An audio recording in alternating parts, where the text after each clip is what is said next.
I mean, people here will know you, but I'm just going to say you are the founder of EFT tapping over 25 years ago.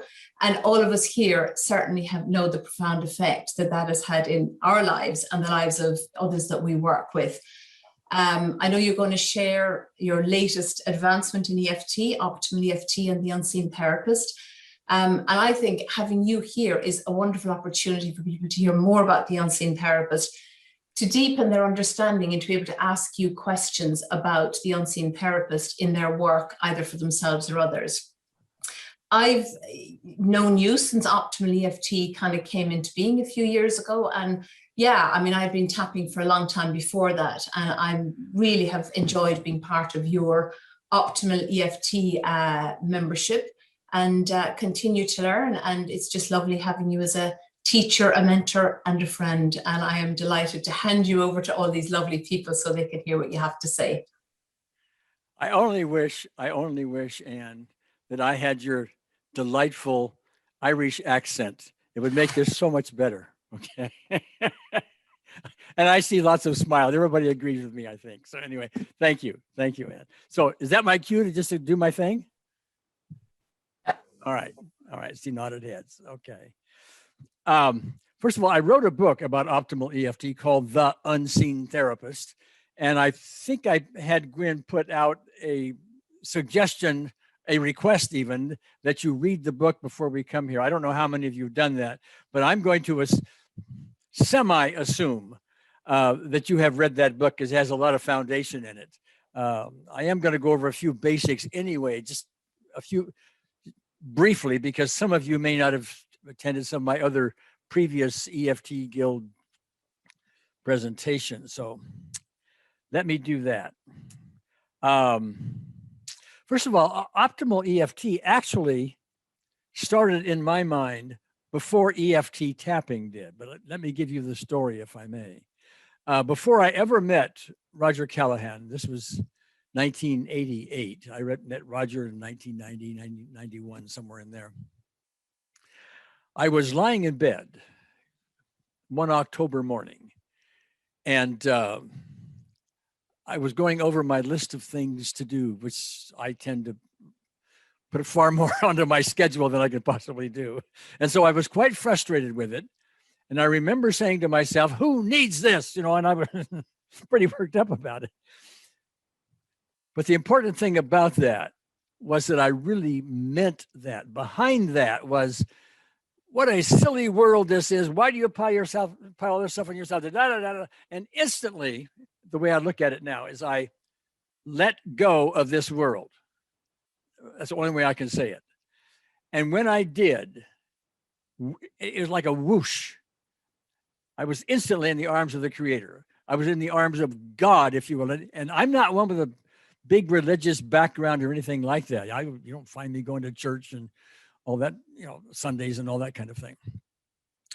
But it was just this stunning, extraordinary thing. The world as you and I know it here, a world of separated bodies and all the things that goes on and everything else, just vanished. It just wasn't there. And there was something far more real showed up. And that's what I call my 1988 spiritual experience. But I want to talk about that just for a moment because the healing possibilities within that were just obvious. Okay. It was like, I mean, within that, there was only love. And I don't mean love like we pursue it here on this planet in the earth experience. It was a spiritual love that goes far beyond that. And it was all encompassing. It was only love. There was things like anger, grief, war, poverty, and all the stuff that we tend to experience here were impossible. They would, if there was a vocabulary, those words wouldn't be in it because they would be impossible.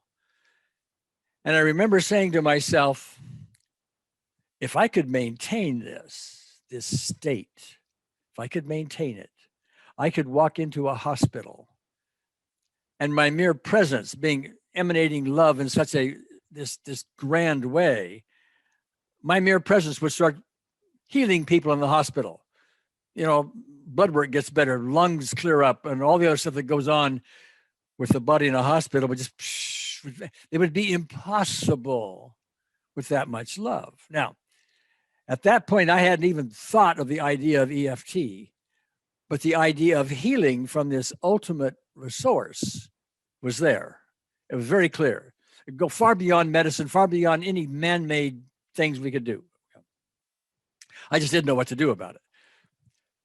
So a few years go by, I meet Roger Callahan. We started learning about tapping on the meridians. EFT comes up as a refinement to that, and so on. And I wanted to, at that point, bring optimal EFT, the spiritual dimension, I'll put it that way, because I didn't have the name optimal EFT yet. The spiritual dimension, I wanted to bring that into the process. And so before I brought out EFT tapping, I would ask people, and I would tell them about my spiritual experience and ask them, kind of inject this into the process. And people just, believe me, they just were not ready for this. I mean, they would listen to me, and I think behind my back, they kind of roll their eyes and sort of, tap me on the back and there, Gary, you'll feel better tomorrow and that kind of thing. They just weren't ready for it. And so for me to bring that out at that time, to bring the spiritual component out, no, it would have died. It would have died. I mean, it's strange enough to bring in tapping at that point, and that's strange enough. But then to add this other woo-woo thing, it's just too woo-woo. So I didn't do it. And EFT tapping took off in its various ways, as you're familiar with. Then in 2014, I began asking the question again of people, because I kept wanting to bring this back. It's more powerful. There's a higher level here. Tapping is great, but it's also mechanical. It's missing the big one, my view. Okay. So I began asking in 2014, I had this spiritual experience. I wanted to bring this in. And now, for reasons I don't understand, the response was quite different. Something shifted in the world. And people would say, oh, really? Oh, tell me some more about that. They weren't rolling their eyes at me. They were actively interested. Now, that's not everybody, but a lot of people were just actively interested. So, great. Open door. Here comes optimal EFT. I write a book, The Unseen Therapist. It's an intro book, but it sets all the groundwork up. Let me look here. Okay. Along the way, after having my spiritual experience and after having EFT tapping brought to the public, I then began studying more about science, in particular, quantum physics. Now, that's a great big scientific thing, and it goes well beyond the ability of most people to even remotely understand the mathematics and everything else in there. It's really our premier scientists are doing quantum physics. Quantum physics is a study of very, very, very, very tiny things like atoms and parts of atoms and parts of atoms. They're really small. And that's what we're made of. Our physical bodies are made up of these atoms. And while there were many stunning findings, the one I focus on here is the fact that despite what our senses tell us, all atoms are connected. Very important thing. That means there is no such thing as separation. There are no separate bodies. I think I need a drum roll or trumpets or something, because that's so far beyond what our senses tell us. Of course, Gary, of course everything is separated. I mean, we're over here and wherever we are in the world, thousands of miles from you in California.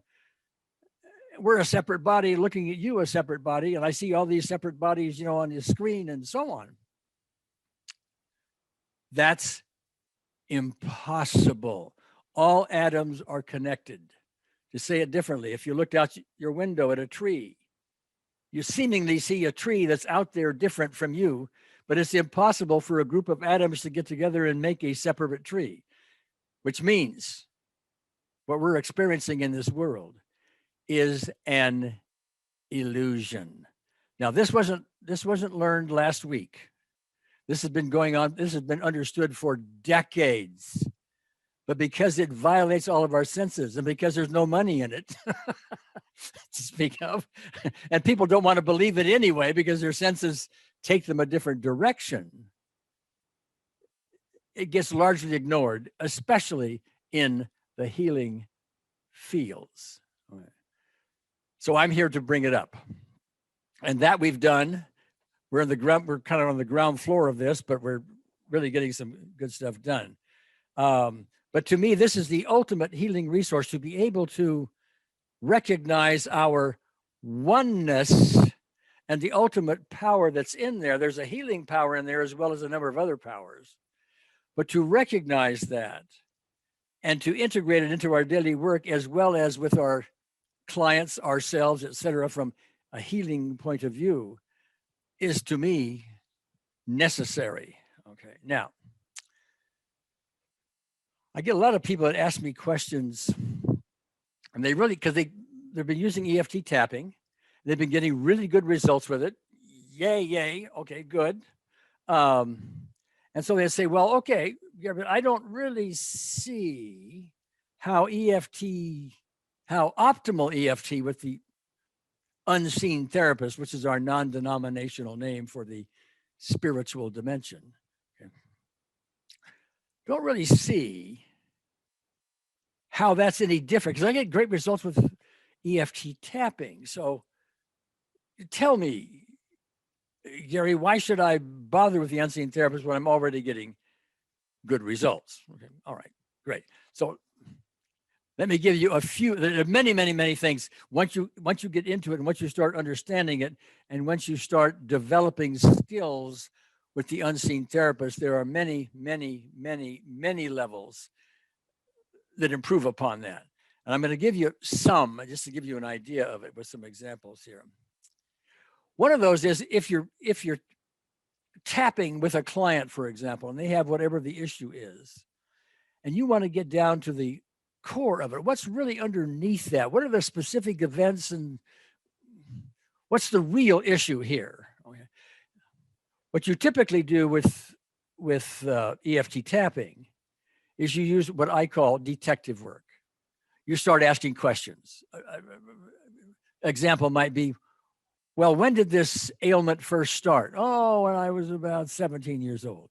Well, were there any emotional reasons, any emotional cause, any emotional things going on at that time? Well, yeah, my parents got divorced or my dog died, or they may be able to tell you something. Well, now you have some clues as to what emotional issues might be behind whatever their current ailment or ailments might be. Well, that's detective work. And if you're good at it, you can get some really good stuff done. You can find, oh, good, look at that. Oh, specific events about that time. Tap, tap, tap, tap, tap. We get some results. Yes. Okay. Wouldn't it be easier, rather than go through all that detective work where you may or may not be able to locate the core issue? And it may, if you do, it may take you quite a bit of time, weeks or months, maybe in some cases. Why not just ask the unseen therapist directly, hey, what's going on? And get an answer. Now, it takes a little skill to do that. Let me hear. And would you unmute yourself? Can you unmute yourself? Yes, I'm here. There you are. Oh, okay. You heard my little speech there, did you? I did. Okay. You have learned to ask the unseen therapist, have you not? Yes, I have. Yeah. Is there a difference between that and detective work? There is a difference. There is a difference, and I think there's a transition to be made. I mean, when you're used to doing the detective work, that's the way, and I still do that sometimes if I'm tapping with people. But with practice, I've got much better at going, okay, just either in a session, closing my eyes and saying to the unseen therapist, like, what do we need to know? Or here's this image, like, come into it. And And I now use it a lot in day-to-day life, just like without formally sitting down. I'll kind of just converse with her. I'm really anxious about this presentation. I'm doing an EFT gathering today. Can you be with me? You know, stuff like that. And Sure. Yeah. All right. Good. Now, thank you. Thank you. Let me give another example or two, because this is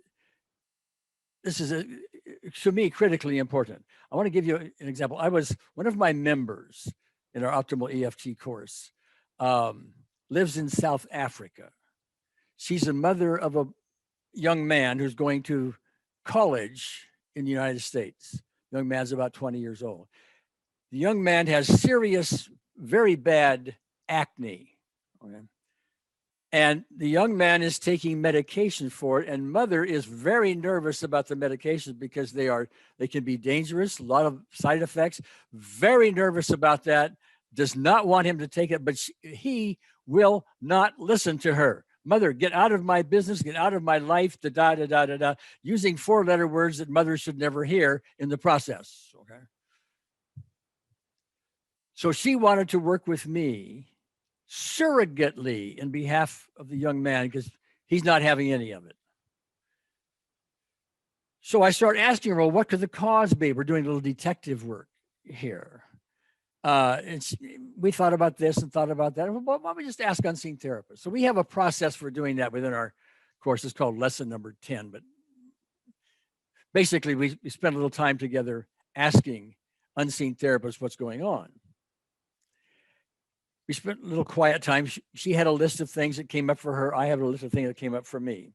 We compared the list. Some of them seemed pretty good. Okay. One of the things that came up for me when I was doing an asking on her behalf and his behalf was the term broken toys. And when that came up, I thought, broken toy? What's a 20-year-old kid in college? What could he care about broken toys, you know? But I know enough, having done this a lot, not to ignore it. I wrote it down. And as we were comparing the list, when I came to broken toys, mother went, there's this silence. All of a sudden, bingo, bullseye. And she stopped a moment and said, when he was a young boy, his father, inappropriately, insisted that the young boy do everything the father's way, or the father would not love him. And in a way to do it, the father threatened and did break his toys. Now, that led to a big father issue, of course. We surrogately worked on that, and 2 things happened. 1, the acne completely cleared up. Completely. 0 acne, okay? And the boy's relationship with his father got massively better.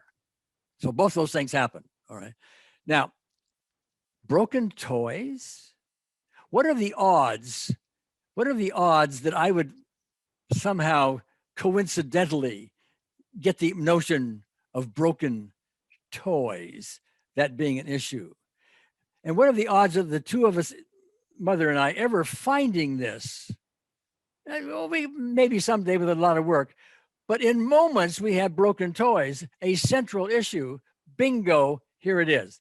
I got lots of stories. I'm going to give you a couple other brief ones, and then I'm going to go on. But that's a very important one. The detective work, once you get used to doing this and learn how to speak with unseen therapists, saves you a mountain of time. Another lady I was dealing with, I came up with the idea as we were asking unseen therapists of a young girl, 4, 5, 6 years old, in a pretty dress. You know, she was very proud of herself. And somehow or other, something happened to take all that away, and it was traumatic for her. Okay. That's what came up. And I mentioned it to her. So I don't remember. It didn't ring a bell with her. So we went on, we talked a while, etc. And then all of a sudden she says, this is maybe 10 minutes later, she says to me, I remember now. And what it was, she was there in her pretty dress at about that age. Yes. And she was supposed to do some kind of a recital of something. There was some kind of like a school dance or something like that. And she's supposed to be part of it. But she had on the wrong dress. And people were looking at her. What's wrong with you? You're dressing. Big self-image deal. Bingo, right there. Self-image is one of her major problems. Okay. We went right to it. That was one central piece. She didn't remember it at all. The only reason we found it was because I did some surrogate work, and I'm used to doing this, and got that pointer. I had another fellow that had a lot of, he had traumatic responses to things, but didn't know why. And he kept working, and he get some results and so on with the tapping and so on. So I asked unseen therapists, and we came up with the idea of pulling teeth. Now that's a strange word. Pulling teeth? What's that got to do with any of that? Pulling teeth. And it hit him really hard. The real issue was his response to the Holocaust, where members of his family had their teeth, Jewish members of his family had their teeth pulled. Okay. Big deal. Okay, but they went right to it. So that's one of the important things. Now, there's another thing that happens once you get used to the unseen therapist and get used to communicating with her. And we call it conversational EFT. And one example, there's another member, a good friend of Ann's actually, name is Marion. I was talking to her, I don't know, maybe 3-4 years ago or something like that. She was at the time fairly new to all of this. And she casually mentioned to me that she had broken her ankle some time ago, and it was still quite painful, really hadn't healed. So, okay. But I didn't tell her what I was doing. I was doing conversational EFT. We continued with our conversation on whatever topic we were talking about. But I then brought in unseen therapist for her ankle pain. The conversation went on for, I don't know, another 5 minutes or so. And I said to her, well, Marion, how's your ankle? And she checks her ankle out. She says, there's no pain. No pain. Oh, okay. Then I told her I was doing conversational EFT with her. I brought in unseen therapist. I mean, listen, there's no placebo, no nothing here. She had no idea I was doing it. All right. And it went away and stayed away. Now, it doesn't always do that, but I'm giving you that as an example. You can with people who say, well, I don't want to do this tapping thing. That's too strange. Or I don't want to do this God thing or unseen therapist. That's too strange. You can have a conversation with them like you were doing what they think is therapy, talk therapy. Move the conversation towards specific events and one thing and another. Bring in unseen therapists conversationally. Now, it doesn't have quite the results, the consistent results that one-on-one with their cooperation, et cetera, has, but it happens often enough to really get your attention. So I use conversational EFT quite a bit. I did that also with a lady. She was in New Zealand. She had a back pain. Had been with her for months. It was on a scale of 0 to 10. It was 8. I did the very same thing with her, except she knew I was doing it. And I was just talking to her, and I said, "Now, where's the pain?" She says, "Oh, it's my." And I put my own hand on my own back. You mean like way down here? In fact, I stood up and showed her my small of my back. She stood up and showed me the small of her back. I said, "So right about there, huh?" Yeah. Well, how is it now? All the time I'm bringing an unseen therapist. It's gone, and it stayed gone. All right. Another example: conversational EFT. I've done for whole groups. There are other benefits. This is another friend of Ann's. Her name is, I'm going to give this example and then another item, and then we're over for questions, okay? Ann's friend, Nami, was about to give birth. And she had been in labor for 16 hours. This is someone very good, very practiced at unseen therapists and communicating. 16 hours of labor. And the doctors and nurses were most concerned because they didn't think they were going to have a normal birth here. And they said, Nami, we're going to have to do a C-section. No, she had one before. No. There's got to be another way. No. She gets quiet. She asks unseen therapist. Unseen therapist says, get on your hands and knees, and the baby will come flying out. Those are the words. Get on your hands and knees, and the baby will come flying out. So she does. Now, I wasn't there. I wish I was there with a film on all the doctors and nurses, because this is, quite different, from what they expect. This is not the normal thing. And she's getting on her hands and knees, okay?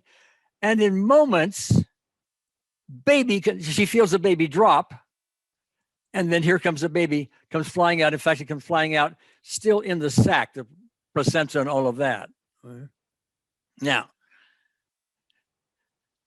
the skeptics to all of this could say, well, some of these things are coincidence, and they can, do that. We just have too many coincidences, and so that argument fails a lot, right? It fades off.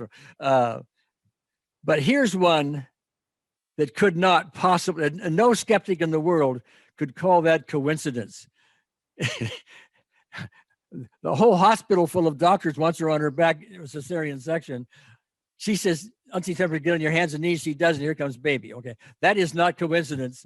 That has to come from proper communication with this ultimate healing source. Many stories. We don't have time to go over them all. I want to cover one other thing that's part of it, and then we're going to open this up to your questions. And that's the idea of free will. Free will, we all have free will, and you won't necessarily see what I'm going to tell you until you get into the more advanced part of what we're doing with the unseen therapists and so on. But in the spiritual realm, we all have free will, meaning we have the will to believe whatever we want to believe.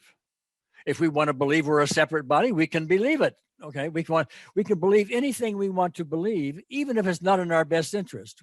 We can believe it. And the spiritual dimension, our unseen therapist, is not going to interfere with your free will to believe whatever you want to believe. Now, you might say, well, why not? If we got a bad belief, why doesn't unseen therapist just say, oh, that belief you have there, you can't have that, but you have this one over here.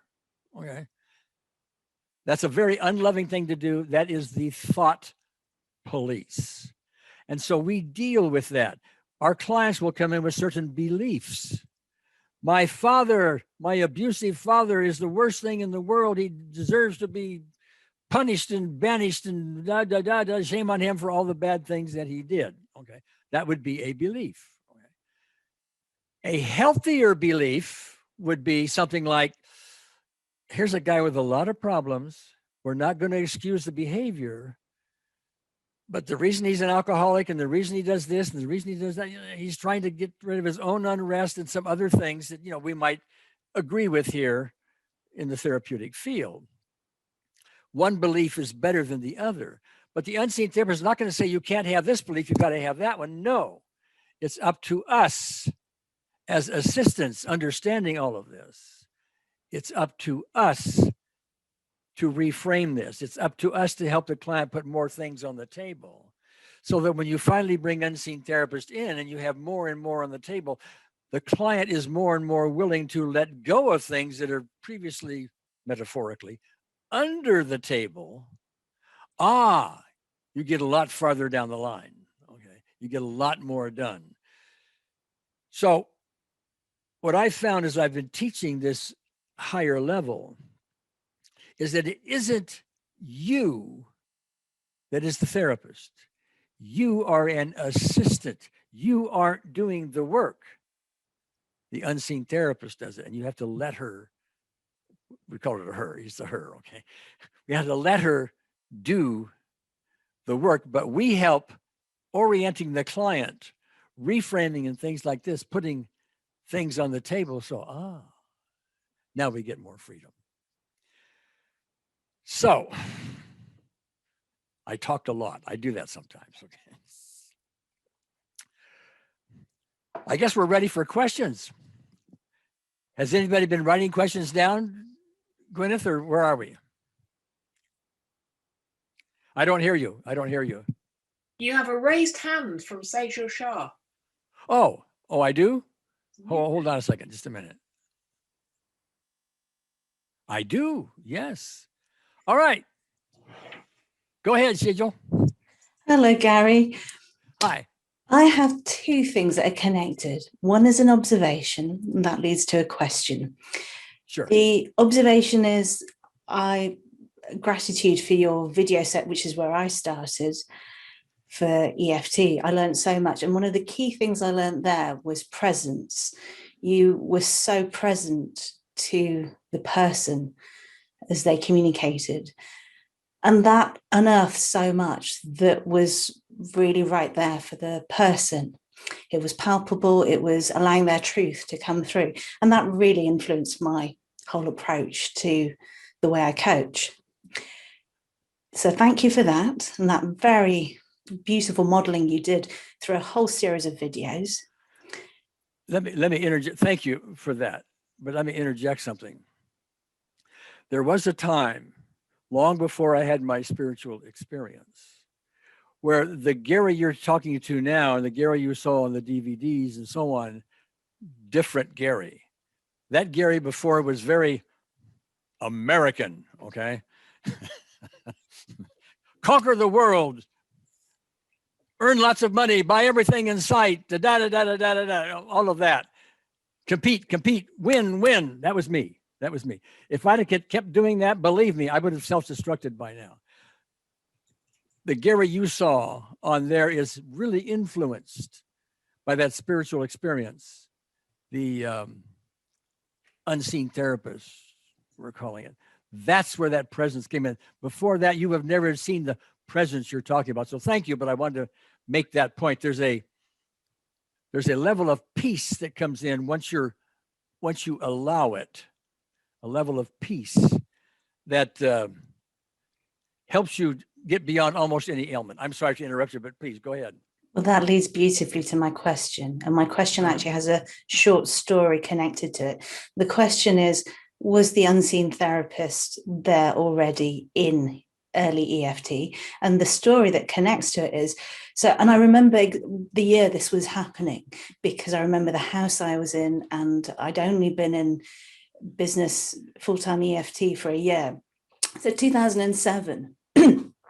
And I had a client with me who was dealing with a breakup issue, and it had distressed her. And then I kept having this phrase come in that was unrelated to any of the story she'd told me. And it was such an odd phrase because it made no sense in the context of the story. So then I wove it in to the EFT. It came once, I went, nah, that's nonsense. Second time, bizarre, go away. The third time I heard it, I went, okay. I wove it in. It was the phrase dodge 'em cars. And Say it again? Dodge 'em cars at the fun fair. Dodge 'em cars. It's a type of vehicle where you have electric cars that ram raid into each other, and it's bumper cars. Yeah, I have a new metaphor for that. Go ahead. Yeah. Okay. I'm sorry. Yes. So, and then we finished that round, and she said, "How did you know we were at the fun fair?" And to me, that was like, where did that come from? Yeah. And so over the years, that has obviously grown and increased. So back to the question I asked you, was the unseen therapist already there in early EFT? Thank you for that question. Beautiful. Yes, the unseen therapist is always there, always guiding, always. All right. The issue is we're not listening. We haven't learned to listen well. Now, you were listening at the time you were unfolding your story. You were listening. Yes. What we're doing now with the unseen therapist is a way to simplify what we're doing is that we are purposely learning to listen. We're learning to listen. We're learning to get our ego stuff out of the way. The constant chatter is trying to tell us what we can or can't do and so on. Okay. Get that out of the way so we can listen. That's what Nami did when she said, get on hands and knees. Okay. So we're always listening to that. The other thing I want to mention about that, you have said something about in the early years, was I bringing that in? Or you asked a question, something like that. Was it there unspoken? Well, yes, it was there unspoken, but it was also there spoken. The way I would say it at that time, because it's the only way that I thought people could understand this spiritual thing, is that I would say EFT tapping is done best when it's done through you rather than by you. That was sort of a mantra that many people would remember. But that was the only thing I did, because at that point, I didn't think people were very ready for it. But you're having your experience, and these things happen anyway. We're just doing it more formally now. I think there was an audience there that was honoring that, and it depended on where they were on their journey.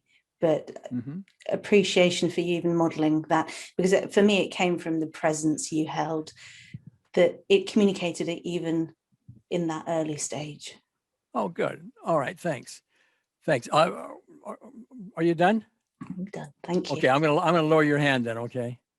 Hold on a second here. Where are you? All right. Chris Barr. You want to unmute yourself, Chris? Hi. Hey, hi, Gary. Thanks for that.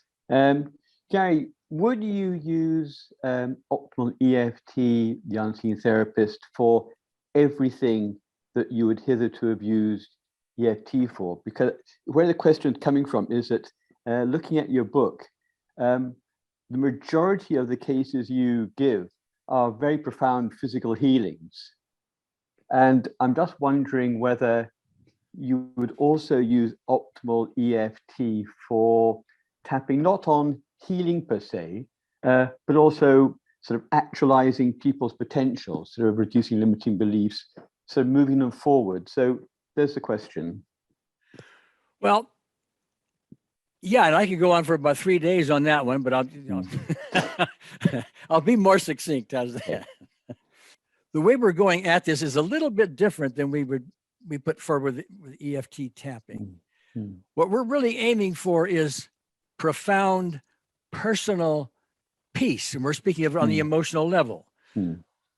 We're recognizing that things like anger, grief, guilt, and all the negative emotional stuff cost you and is actually a cause of your physical ailments as well as other ailments. Okay. So we're really aiming at personal peace before anything else. And once we get that, the more we get that, then the less cause there is for the physical ailments and other ailments. So you take care of cause, other things happen. Now, that becomes confusing to some people. Just this morning, I got a really nice email from a lady who was dealing with a vision problem. And she's not one of our members or anything, but I gave her a little session, something like I did with Kathlina, before this gathering occurred. I was aiming not at her vision. I was aiming at a whole bunch of stuff underneath. There was a lot of trauma in childhood. It said, as so many clients, many clients have. Okay. That's what I aimed at. That's what I aimed at. And she is thinking, well, I want my vision to get better. That's what she's thinking. Okay. I'm not aiming at her vision, which is a little different. She writes me this morning and says, my vision isn't any better, but my heart has had some major stuff going on. I went for a walk this morning for over a mile, and I could never do that before. And I wasn't out of breath, and some other measurements she has. The heart is clearly better, and so is this and this and this, but not the eyesight. And I would say not the eyesight yet, because we've got to get more and more and more down to the personal peace, personal peace, personal peace, personal peace. And it's one thing to do that with tapping, which you can certainly do. Specific event, angry, here, down it comes, Unseen therapist goes beyond that quite often. Quite often. It goes off into things that you and your client may not even be aware of. And they show up. Here's an example. I'm sorry for being so verbose, but I want to answer this clearly, okay, and thoroughly. In our course, there's a bunch of, we call self-help videos, but one of them is with a fellow by the name of Gary, by the way, who has a vision problem. Okay, and one of the things we were dealing with was his relationship with his father. Father, very tight to the chest, very uncommunicative, and when he does, it was always very critical and no. And so Gary, the client, had problems with that. Well, so we worked on that, but father was nowhere around in that. We worked on a specific event with his father. Okay. On the next session, Gary tells me the next day his father calls him. Never happens. Okay. And he not only did he call him, but he was very soft in the way he was talking, very uncharacteristically loving. Now, are we going to say, well, the unseen therapist did that? We can't prove it. Okay. We can't disprove it either. But Gary was astonished by it. Okay. Astonished. So what I'm saying is lots of evidence that many things happen outside of this when you're formally bringing an unseen therapist that may or may not fall into place with the tapping. Okay. Did I answer your question? Yeah, that was helpful. Thanks, Gary. Yeah. All right. Anything more? No, that's good. Thank you. All right. Great. Let me lower your hand. And where are you? Okay. See, I don't know how to pronounce it. Amina? Hi. Hi. That's great, Amina. Yes. How are you? I hope you're well. It's Amina. Amina. Okay. Okay. So thank you. So I'm a practicing Muslim, and when I've been introducing tapping EFT to the Muslim community, which is quite a new thing for them. Wait, stop 1 second. That was a little fast for my ears to take. Say it again. You're a what? So I'm a practicing Muslim, and my EFT, Muslim. Okay. Yeah. So EFT is quite new. Even EFT tapping is still quite new to the Muslim community. And while I've introduced it to lots of people, I've reiterated that the healing actually comes from the Creator, and doesn't come from myself. And I'm just there to walk the journey with them in a gentle way. But obviously, I've seen in the book, and I'm very excited. I've started the book, but I haven't finished it yet. And I absolutely loved the video that you did with Kathlina. Was the unseen therapist being referred to in the feminine, and Muslims often refer to the Creator in the masculine. Could you imagine that would be problematic, or is it something that can be interchangeable? Because we believe that God is genderless, you see. It's just he's referred to in, Yeah, God does not have a body. It does not have a gender, as far as I know, in most religions. Okay. However, in America, which is where I live, and which is predominantly Christian, God is generally referred to as a he. Okay, even though God is actually genderless. Okay. I called unseen therapist a female for a handful of reasons. One of them is, generally speaking, women are softer than men, and I wanted a very soft presence. All right, that's one. Another one was about 80% of the people who follow what I do are women. So that's sort of practical. All right, in that sense. But one point I wanted to make in that book is it doesn't matter whether it's a he or a she or an it. You could call it a breeze, higher source, God, Allah. I don't care what name you give it. It is the spiritual essence of the Muslim religion, for example, or the Christian religion, or whatever religion may be. It's the spiritual essence of it. So I'm really trying to emphasize the fact that it's non-denominational more so than gender, but that's where we are. Does that help? Yes, that's brilliant. That's definitely answered my question. I just was so excited by the concept and very excited to potentially invest in my own personal development with it, but obviously wanted to check that it would be appropriate for me to learn that skill to be able to share it, obviously, eventually in the future. And well, one of the reasons, Amina, that I said it right, Amina? Yeah, that's great. Yeah, okay. Thank you. One of the reasons I set it up the way I did is because I recognize that there are so many religious leanings out there. There's so, even within the Christian faith, there's all kinds of versions of the Christian faith, and some of these things conflict and so on, that even though I'm trying to make it non-denominational, that doesn't mean somebody listening to it would consider it would consider denominational rather than non-denominational. So I try to give the idea out, and I would do this with you. Hold on a second. If you think it would be useful in your own community, to not even bother with the phrase unseen therapist. Don't bother. Call it whatever you want. Call it anything. Call it something that fits right in with your religion. What would that be, by the way, if it wasn't unseen therapist? It would be Allah. Okay, it would be Allah. Okay. So it's Allah. That's all it is. Okay. Let me back up here just a second.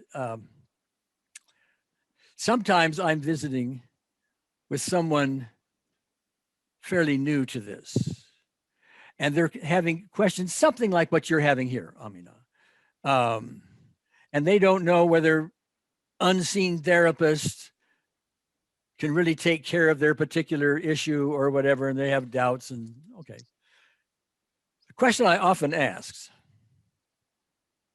is this. I said, if God, now, these are typically American, so everybody knows what God is here. God is different in different cultures, okay? You could say if Allah, okay, or Buddha or Jesus or whatever was sitting next to you right now, with all the ailments that you have and the diseases and whatever may be there, okay? Could God fix it? Okay.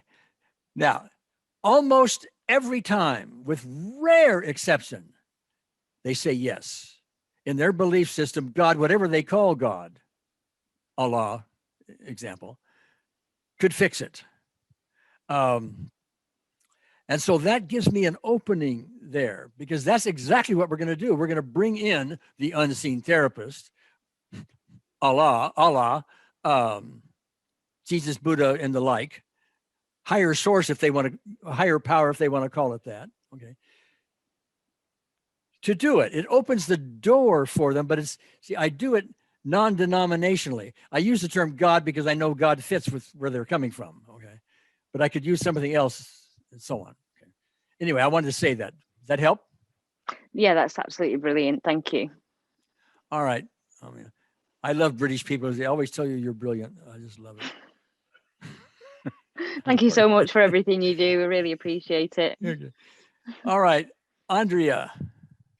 Oh, hi, Gary. I was very fortunate that I actually came to visit you in California when you did the workshop, and actually was there present when you introduced the unseen therapist. And yes, absolutely loved it. And in fact, if you remember, it was when you spoke to Cathy in France when she said you're going to do a workshop, because I always wanted to meet you and you were on my bucket list. So I was very lucky when I finally did meet you obviously in California. Now, one of the things which really impressed me when you talked about the unseen therapist right at the beginning, you actually did an exercise with us where you told us to just notice what was going on in our body. And you didn't tell us what you were doing at the time, but you just did it for around about 3 minutes. And afterwards you explained what you did. But what was quite interesting, how I could feel the swirling, and you described it as the swirling in those days. That's what you did, and one could actually feel, and you said it was the love mixed in it. Now, I was wondering, are you still sort of doing that now with people when you work with them, that you know, almost where people can feel it, or has it sort of changed from that?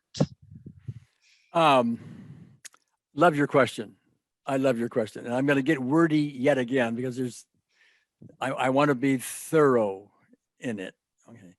Now, the swirling we talked about at that workshop, that's a metaphor. It is a metaphor and the metaphors that we use are for you to get some understanding of what may be going on. So we have a swirling of love around wherever the issue may be, the pain, for example, or something. Okay. Unseen therapist does not need my metaphors. She doesn't need me to tell her to bring in a swirling or any other kind of metaphor to get the job done. That metaphor is for you to get some idea in your own mind of how things are unfolding. Our egos want that. One of the more prolific questions I have about optimal EFT is that, well, Gary, with tapping, you're doing something. You know, you're tapping, you're doing something. I've got to do something. Okay. You don't just sit there and say, take care of me. Okay. I got to do something. Well, we then have these metaphors that show up that we create. We have lots of beautiful metaphors, actually, that unfold. And so, yeah, the swirling is a metaphor. I often will have people, like I did this with Katharina, I think. I would have them imagine their emotional issue being an unwanted vibration around their heart. Don't actually create a vibration, but imagine it there. That's what you're imagining something. Here comes unseen therapist with a cool breeze, you know, around all that emotional turmoil. It's all metaphor. Okay. The vibration goes ta ta ta ta ta ta ta ta ta ta. So you're doing something. You hear me? You're doing something. You don't even have to do something to get this job done, but our systems somehow need to do that. So that's why I create those metaphors. Now I have another. Is that on point for you? Mm-hmm. Yep. Okay. I have something else I want to mention. And this I get from most newcomers to it. They say, well, Gary, I have a hard time connecting with the unseen therapist. And despite what I write in my book about you don't have to connect in that way, there's a sort of a conditioned thing that we all seem to have. And that is, if I'm going to connect for healing purposes, I'm going to connect with God. So I better do this right, or it's not going to work. You know, I mean, I've got to have angels and harps and you know, drum rolls and bugles and warm, fuzzy feelings. And I've got to have all of that, or it's not going to work. Okay.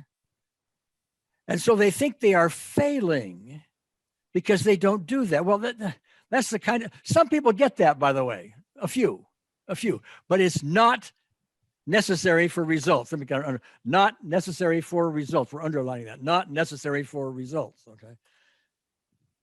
The example I use is a parallel aspirin. You have a headache. You want to take aspirin. You think if you take an aspirin, maybe your headache gets better. Okay. So here's your headache. It's an 8. You take the aspirin, and a while later it's a 2. Your headache's gone. Something like that. Okay. The way you knew the aspirin worked was you had an 8 before, you had a 2 afterwards. Therefore, the aspirin did something. That's how you measure it. It was an 8, now it's a 2 or a 0 or something. That's how you did it. You didn't get warm fuzzies. You didn't get Hollywood moments or any of that other stuff. You didn't get any of that, okay? But it worked. The same thing goes on here. Unseen therapist. Here's a specific event. Oh, am I ever angry? It's Unseen therapist comes in with our metaphors, does the job. We look at it afterwards. I can't find it. Where is it? I mean, you experienced that with EFT tapping as well, okay? But that's how you know it works, because it works. It's not because you have to have all these other magical things going on. And I've got to tell you, that one point has stopped a lot of people because they think they're messing it all up. But no. Sorry, go ahead.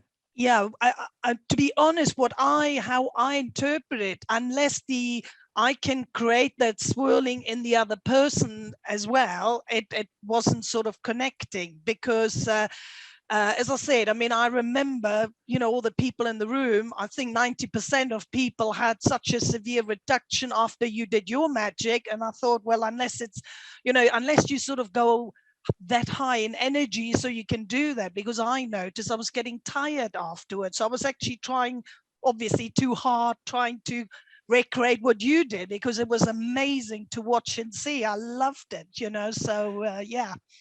Well, thank you, Andrea. But the reality of that is I wasn't trying too hard. That's a problem. That's a problem. And unmute yourself. I think you've had an experience along these lines. Yeah, I'm here, Gary. Yeah, you've, if I recall our previous conversations, you've had many occasions where your term is you just simply hand it over, easy peasy. Just talk about that a little bit, could you?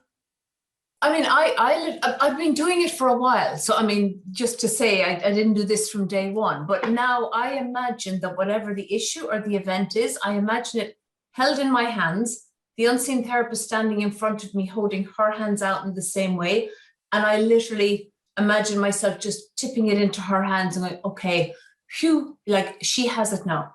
Like that's my image for it. It's like, that's my handing over. And then, yes, I'd close my eyes and see if she says something or does something or gives some guidance. But I think the handing over is huge, because then it's like, it's not on us anymore. I mean, it never is anyway, but we think it is. Yeah. It is, my view, it is our responsibility to be a good assistant, to work with that client and put as much on the table as we can, and so on. That's a very, very vital thing. Because remember, unseen therapy is not going to take away a belief unless somebody's ready to let go of it. Okay. And the reframing and all of that is very useful. But yeah, okay. Thank you, Ann. Thank you, Ann. So, Andrea, any other question? Nope, that was brilliant. Thank you so much for that. That's and lovely seeing you again. Okay. Bye. Thank you. That's another brilliance. All right, great. I love it. Okay. All right, Kathlina. Hello. Hi there, Gary. Thank you so much. Before you ask me a question, I'm going to ask you a question. Okay. We had our session, and you've already given me one level of this. I just want another level. I'm a great one for testing. I never, ever want to be fooled by a temporary result. So we did our thing. You had a result. I asked you to check in the next morning. Apparently the next morning, all was well as well. You tested those sentences we used and everything else. Yes. All was well. Have you tested it since? Yes. And with what result? 0. I have no hook. As a matter of fact, I wanted to just, one of the things that you said in the session was we want to kick this in the center of it, have like the core of it, because if people saw the recording, there was a lot of history, there was a lot of stories. But what I wanted to tell you now, since our session, that memory, that specific memory that came up between my sister almost committing suicide and my brother being diagnosed with cancer was the core, was the heart of the issue. And since we did that session, so much compassion has come up for me towards my sister. And I actually feel pretty prepared to actually call her and tell her how much I love and appreciate her without any fear of however she takes it is completely going to be fine. Well, it may be, thank you for that, Kathleen, but it may be a little different once you actually get there and do it. There may be some other stuff kicking around. We don't know till you, that would be a test. Right. Testing in the real circumstances what really happens. But the fact that you feel compassion now, the fact that you are at least motivated perhaps to call her, means that not only did we kick the center out of it, which was what our goal was of the issue, but it's had some other effects as well, some other things going on. Unseen Therapist has a wide reach. Go ahead. One of the things that you clarified, which was very helpful in a reframe, was things will happen. I may get triggered, whatever, but it's my response that we were working on. It was always your response. Not what they do. Not what they do. It's always your response to it. Yeah. And just from Anne's last session and then hearing you speak, well, another layer of it kind of came through too with Anne's session, in that when you were working with Cynthia, so I took that opportunity to go to the Unseen Therapist, and I saw it was almost like a little bit of a family therapy session, because it wasn't my job to fix. One of the sentences that Gary had me say was, it's my responsibility to fix my family. And it went from, at the time, I mean, it was very high, and then it came down, and then at the end it was 0.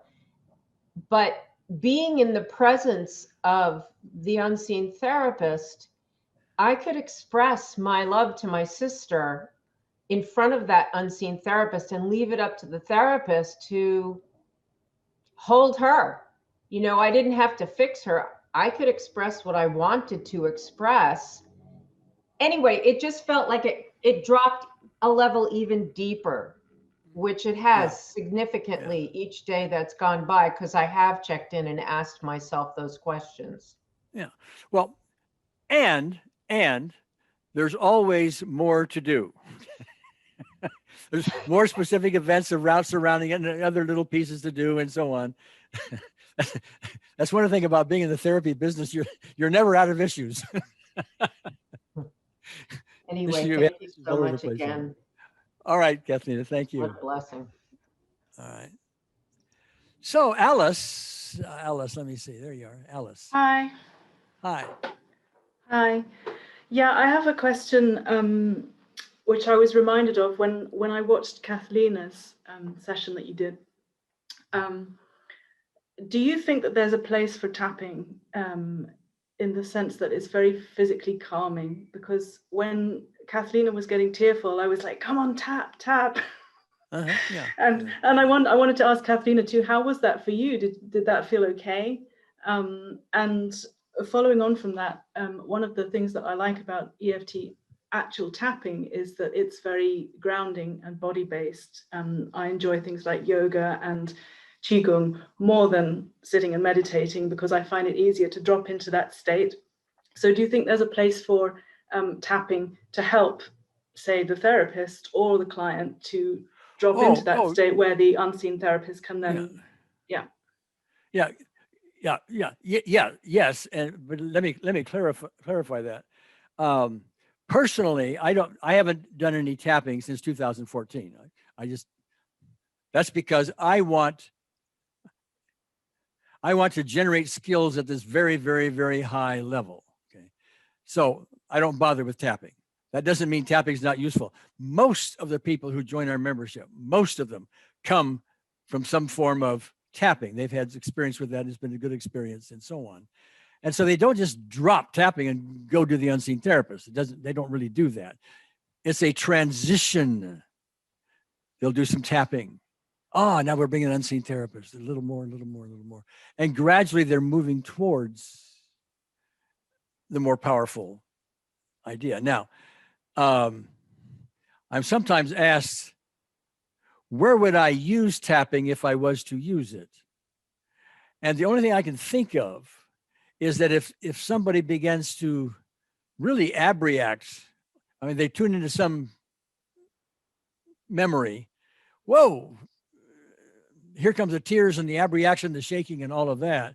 Yeah, tap, tap, tap, tap, tap, tap, tap could be a very quick way to calm one down. I've done that many, many times when I was doing tapping. I don't see that anymore. Maybe it's because I just don't see it and nobody comes to me with that. Maybe. I doubt that. I think it's more like there's a unseen therapist is present. There's more of a peaceful atmosphere. It just somehow doesn't show up. But if it did, the first thing I would do would be I get very quiet, bring an unseen therapist, metaphorically. I could imagine tapping if I wanted to, but I would just imagine loving light, peace, this kind of thing. If that didn't do the job, then I'd revert to the tapping because tapping would probably do it. But that's where I am on that. So it's a transition. Some people want to stay with the tapping. A lot of clients like tapping and will learn to bring in unseen therapists without even telling the client, just bring her in. Okay. Tap, tap, tap, tap, tap, and you'll get better results typically when you learn to do it. Okay, thank you. Okay, let me see. So are we done, Alice? Yes, great, thank you. Brilliant. Okay, all right. Brilliant, again, all right. I'm going to come back. All right, hold on a second. Isabel, where are you? Hi, I'm here. Okay. I want to ask you, as you said, I mean, this is not new. This has been since the beginning of time. Accessing a higher power for healing is not new. So what would you think is key? I mean, if I want to sell this to a client who believes in Jesus, who can go to church and access this higher power, what's the key? Is it the reframing or is it the details? I'm going to listen to details. What do you think is key for exactly the unseen therapist? All right. I'm going to answer that a little bit differently than you may have posed it, and I think I'm going to answer your question with it. Okay. What is key? I think this is my view. In fact, I even have a video on this called Revolutionizing Prayer. Now, it is true. People have gone to church. They have prayed. They have done all kinds of things for centuries, if not millenniums, pray for a result. Let me give you an example. I'm going to give you kind of a generalized example to make this distinction clear between what I call conventional prayer and what we're doing. Conventional prayer, somebody might say, "Dear God, please send me a better relationship. The one I have does not work." In fact, none of them have ever worked. I want a good one. So, dear God, please send me a better relationship. Well, okay. The odds of that happening and a better relationship, walking in the door in the next 10 minutes or the next day or whatever, pretty small, okay? So small as to, generally speaking, not be considered reliable. So that in that sense, that sort of prayer doesn't have a big reliability factor in it. And people go, "Oh, well, I'm not sure I want to pray, because can I count on it?" Now, let's get behind that for the moment, that example for a moment.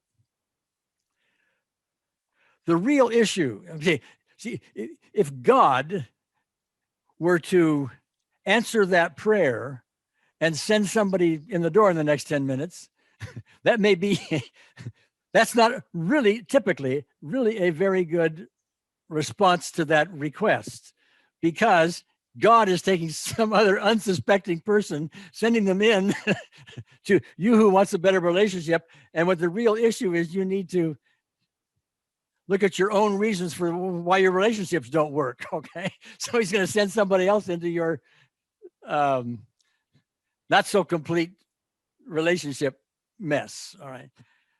Better to say, look, my relationships don't work. Why not? let's work on why my relationships don't work, not please send me a better relationship. And that's what we're doing. We're aiming at purposely at cause. We are aiming at what's causing the relationship problem. We're aiming at what's causing the cancer, what's causing, the anxiety, what's causing the phobia, whatever. We're aiming at cause, and we're getting very specific. Now, when we do that, that's why we use specific events in both tapping as well as optimal EFT. When we do that, we are aiming at something specific and something that is now close to cause. And now we can measure the results. Yeah, this issue with my mother that I had, when I was 7, and I still can't get over it. And that's in my way of all my relationships with women, for example, or men. That seems to be out of the way now. And so now we can unfold our relationships without that baggage. And then another piece of baggage, another piece of baggage, another piece of baggage. But we get very specific. So my view of revolutionizing prayer is, let's get specific with our prayer and let's aim at cause. And that way we can measure it and have reasonably reliable results. How'd I do?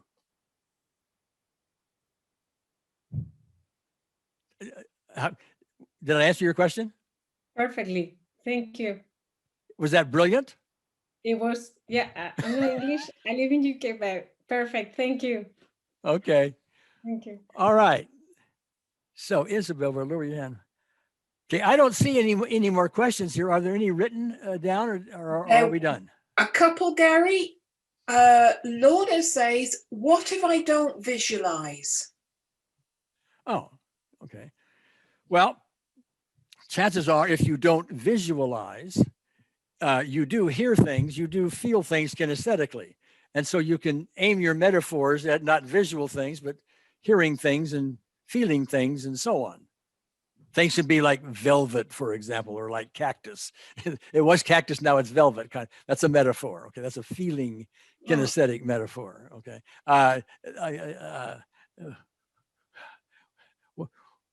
What I was hearing was these shrieking noises, and now I'm hearing these beautiful music. And your cooling breeze. And cooling breeze, yes, the cooling breeze, yes. And from Armina again. Is there a borrowing benefits equivalent to optimal EFT? Yes. Yeah.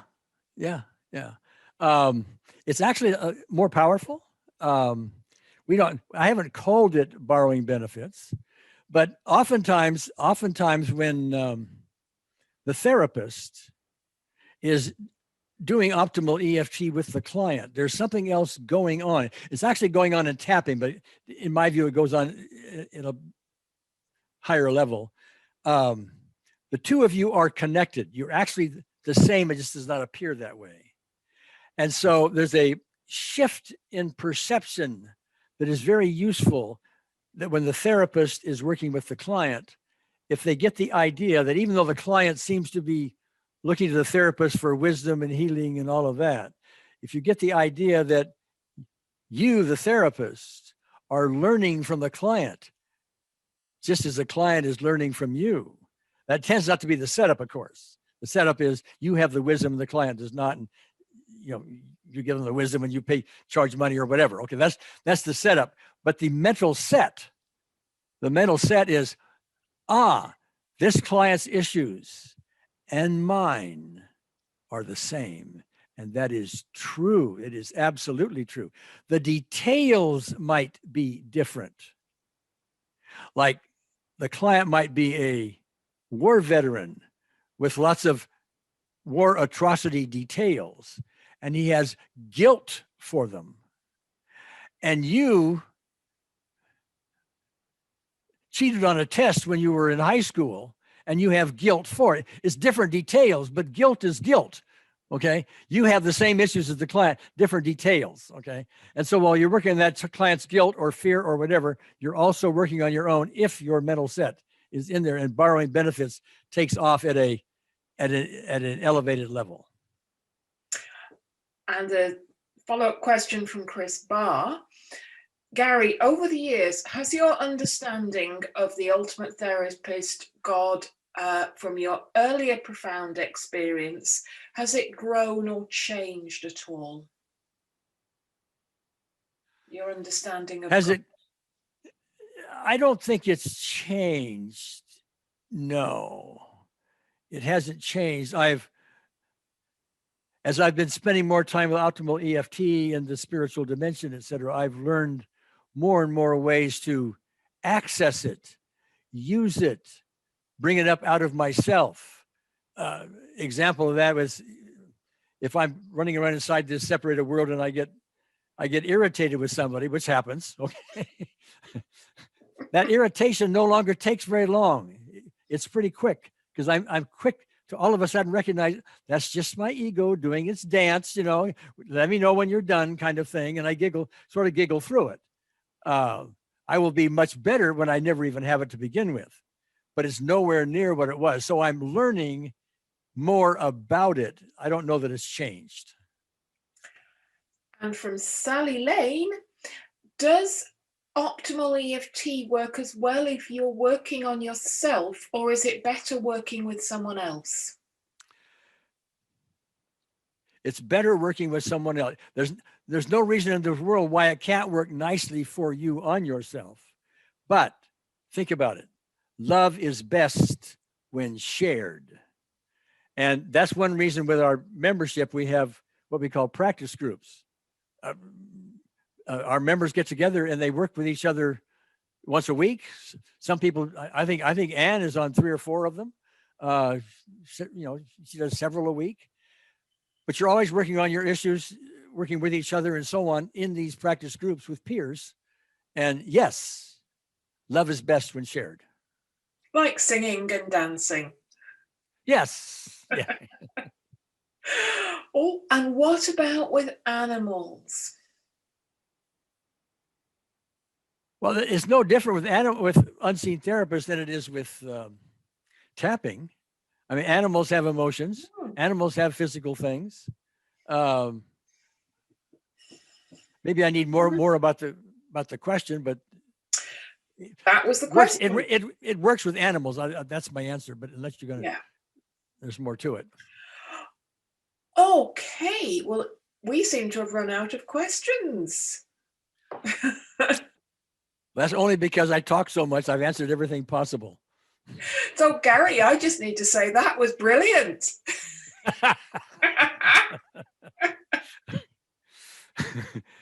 Well, can I give a California hug to everybody? Can, yeah. And a California kiss,